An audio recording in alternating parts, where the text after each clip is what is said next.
मैं उनकी हिम्मत को सलाम करती हूँ और सारा समर्थन मेरा एक नागरिक, एक महिला, एक पत्रकार के तौर पे उन लोगों को है। और मैं उनसे कहना चाहती हूँ कि उन्हें किसी भी दबाव में आने की ज़रूरत नहीं है, किसी भी धमकी को मानने की ज़रूरत नहीं है। देश के करोड़ों नागरिक उनके साथ हैं। बदनाम करने की, देखिए आप उमर खालिद को कैसे बदनाम किया गया, देखिए आप भीमा कोरेगांव के तमाम लोगों को कैसे बदनाम किया गया, जो 16 लोग थे जिनमें से मौत भी हो गई जेल में लोगों की। इसके अलावा आप ये देखिए शाहीन बाग की औरतों को कैसे बदनाम किया गया। तो ये तो पुराना हथियार है, ये ब्रह्मास्त्र है सरकार।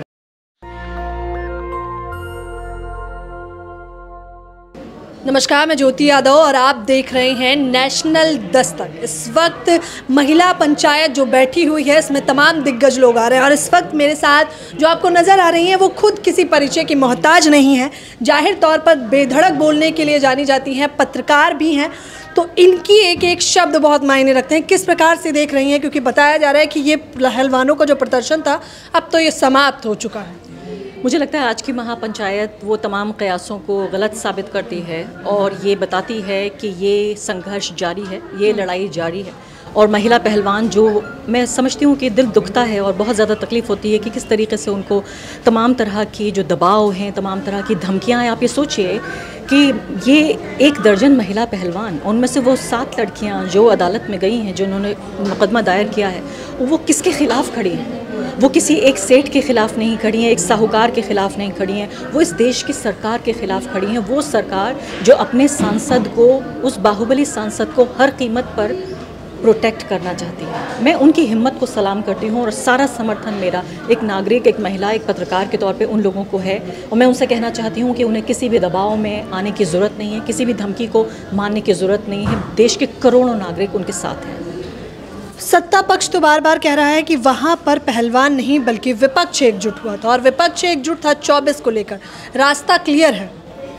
तो विपक्ष का आरोप लगाया जा रहा है। मैं कहती हूँ कि बदनामी करने की तो बहुत पुरानी आदत है इनकी, बदनाम करने की। देखिए आप उमर खालिद को कैसे बदनाम किया गया, देखिए आप भीमा कोरेगांव के तमाम लोगों को कैसे बदनाम किया गया, जो 16 लोग थे जिनमें से मौत भी हो गई जेल में लोगों की। इसके अलावा आप ये देखिए शाहीन बाग की औरतों को कैसे बदनाम किया गया। तो ये तो पुराना हथियार है, ये ब्रह्मास्त्र है सरकार का। जब सारे लगता है सारे अस्त्र नाकाम हो रहे हैं तो ये ब्रह्मास्त्र फिर फेंका जाता है और ये माना जाता है कि अब देखिए इन लोगों को बदनाम हम कर देंगे। वो ये नहीं समझते कि उनके हाथ में गोदी और जेबी मीडिया है, लेकिन एक और भी मीडिया है, आप और हम भी हैं, जो आम जनता के सामने सच्चाई की तस्वीर पेश करेंगे। आज करोड़ों लोग क्यों देख रहे हैं, जिसे हम तथाकथित ऑल्टरनेट मीडिया हम कहा करते थे, उन ऑल्टरनेट मीडिया को करोड़ों लोग देख रहे हैं क्योंकि वो सच्चाई जानते हैं, समझना चाहते हैं।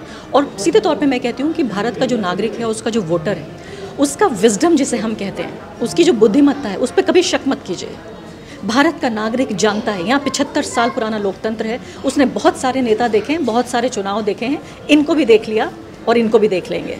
अच्छा, नेता राजनेताओं पे तो बदनामी और टिप्पणियां होती रहती हैं, लेकिन आजकल सोशल मीडिया के पत्रकारों को भी अगर सत्ता से सवाल पूछा जाता है तो हम पर भी टिप्पणियां की जाती हैं कि ये लोग भी विपक्ष से आए हैं, क्योंकि अगर गोदी मीडिया है तो ये विपक्ष मीडिया है। देखिए आरएसएस की जो पूरी मशीनरी है उसको हमें समझना ज़रूरी है। वो कैसे काम करती है? वो काम करती है कि वो एक आर्टिफिशियल, एक कृत्रिम दुश्मन बनाता है कि देखिए ये राज्य है, ये हमारा शासन है और इसके खिलाफ ये एनिमीज़ ऑफ नेशन, ये राष्ट्र के दुश्मन हैं। तो राष्ट्र के दुश्मनों में उन पत्रकारों को भी शामिल किया गया है जो पत्रकार इन सरकार से और सरकार के मंत्रियों से और सांसदों से सवाल पूछते हैं।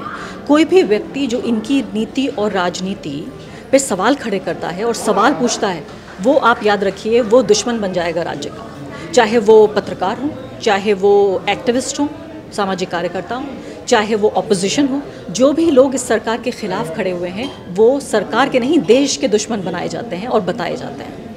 क्या कहना चाहेंगे जिस प्रकार से अब क्या होने वाला है? आरोप प्रत्यारोप तो लगते ही रहेंगे जाहिर तौर पर, क्योंकि सत्ता पक्ष तो बहुत ऐसा लग रहा है उन्हें फ़र्क नहीं पड़ रहा है। इस बीच में एक महिला का ये बयान आना कि सांसद जी के पास लड़कियों की कमी है क्या, रात में तो वो हमें भी बुला सकते हैं, ये कितना शर्मनाक है। ये साबित करता है एक महिला की सबसे बड़ी दुश्मन शायद महिला ही हो सकती है। देखिए पितृसत्ता की जो बड़े कैरियर्स हैं उनमें महिलाओं को माना जाता रहा है कि पितृसत्ता को आगे बढ़ाने में बड़ा रोल महिलाओं का रहा है। वो महिलाएं जो खुद पितृसत्ता की पीड़ित हैं, और इसीलिए मैं कहती हूँ जब ये महिला पहलवान खड़ी होती हैं, सामने आती हैं, पितृसत्ता को पछाड़ती हैं, ये पितृसत्ता 10, 20, 50 साल की नहीं, सैकड़ों साल से स्थापित जो जड़ों में पितृसत्ता है, उस सब को चुनौती देकर उसको पछाड़ के ये आगे बढ़ी हैं। देखिए, उनमें से बहुत सारी ऐसी महिलाएं हैं जो पुरुषों की आत्मा उनके अंदर है महिलाओं के शरीर में, और इसलिए वो पितृसत्ता को आगे बढ़ा रही हैं। मेरी सिर्फ हमदर्दी है उन महिलाओं के साथ जो इस तरह की बातें कहती हैं कि हमें बुला लेते। मैं उम्मीद ये करती हूँ कि जो सूचना और ज्ञान का जो प्रकाश है वो एक दिन उन तक भी पहुँचेगा और वो समझेंगी कि वो भी एक पितृसत्ता की पीड़ित थी। सत्ता पक्ष को समस्या किस बात से है कि चार दीवारी में रहने वाली महिलाएं आज कॉन्स्टिट्यूशन क्लब में आके चर्चाएं करने लगी? यही बात है, क्योंकि देखिए पूरा, जैसे मैंने कहा कि पूरा आरएसएस का सिस्टम आप समझिए, उस पूरे सिस्टम में वो जो बदलाव लाना चाहते हैं वो ये कि एक हमारा जो कॉन्स्टिट्यूशन है, भारत का संविधान, वो एक नागरिक के अधिकार पर, इंडिविजुअल पर टिका हुआ है। जो आरएसएस का कॉन्सेप्ट है एक राष्ट्र का, इस समाज का, वो ये है कि वो परिवार को इकाई बनाना चाहते हैं, और उस परिवार को जब इकाई बनाएंगे आप, एक इंडिविजुअल को नहीं, एक नागरिक को नहीं, तो उसमें महिला अधिकारों की आप बात समझिए। ये सैकड़ों साल का इतिहास रहा है कि किस तरीके से जो परिवार हैं वो एक ऑपरेसिव टूल की तरह काम करते हैं महिलाओं को दबाने के लिए। तो वही चीज़ वापस पहुंचने जा रही है, जहां एक व्यक्ति होगा जो सबके लिए पुरुष होगा वो, और सबके लिए फैसला करेगा। तो इसी तरीके से इस पूरे सिस्टम को, उस पूरे स्ट्रक्चर को दोबारा नए तरीके से रीडिफाइन करने की ये पूरी एक कोशिश है। अच्छा, मैं आखिरी सवाल पूछना चाहूँगी, एक पत्रकार के तौर में आप जिस प्रकार से बोलती हैं, लाखों चाहने वाले हैं आपको सुनने वाले हैं, आप पत्रकार के रूप में इस देश को आप कैसे देख रहे हैं और ये भविष्य कहाँ जा रहा है हमारा? देखिए, 2014 से पहले मैं समझती थी कि मैं एक आम पेशेवर हूँ, बहुत सारे दर्जनों सैकड़ों पत्रकारों में से एक हूँ। जैसे कि कोई डॉक्टर होता है, इंजीनियर होता है, प्रोफेसर होता है, वैसे ही मैं भी हूँ। 2014 के बाद जिस तरीके से जो मुख्य धारा का मीडिया है वो पूरी तरीके से नतमस्तक हो गया, उसने अपना काम करना बंद कर दिया, तब पहली बार ये अंदाज़ा हुआ कि इतिहास में एक ख़ास तरह का किरदार, एक ख़ास तरह का रोल मेरे जैसे लोगों को दिया गया है। ये रोल और ये जिम्मेदारी मैंने ली नहीं थी, मुझे दी गई है। और जब भी मैं रोज़ सुबह उठती हूँ, तमाम तरह के ख़तरे और तमाम तरह के दबावों को मैं इसलिए झेल पाती हूँ क्योंकि मुझे अंदाज़ा है कि लाखों लोग ऐसे हैं जिनको जो सूचना मैं दे रही हूँ उसकी ज़रूरत है। और ये शक्ति, ये बल, वो लोग जो मुझे मैसेजेस करते हैं, वो लोग जो मुझे ईमेल लिखते हैं, वो लाखों लोग जो हर रोज़ मेरे कार्यक्रम देखते हैं, वो मुझे बताते हैं कि मेरी आवाज़ ज़रूरी है। और इसी वजह से मैं हर तरह के ख़तरे, हर तरह के दबावों को हर रोज़ झेल पाती हूँ, क्योंकि मैं समझती हूँ कि मैं भी एक डेमोक्रेसी डिफेंडर हूँ, मैं एक लोकतंत्र की रक्षक हूँ। लोकतंत्र के रक्षक भी हैं और आखिरकार आप चौथा स्तंभ जिसे कहा जाता है उसे बरकरार कर पा रही हैं। जाहिर तौर पर मैं बता नहीं सकती, मुझे बातचीत करते वक्त भी गूज़बम्स आ रहे थे, यानी कि जिस प्रकार से ये अपनी बातें रख रही थी, मुझे गर्व हो रहा था कि आखिरकार मैं भी एक पत्रकार पे हूँ।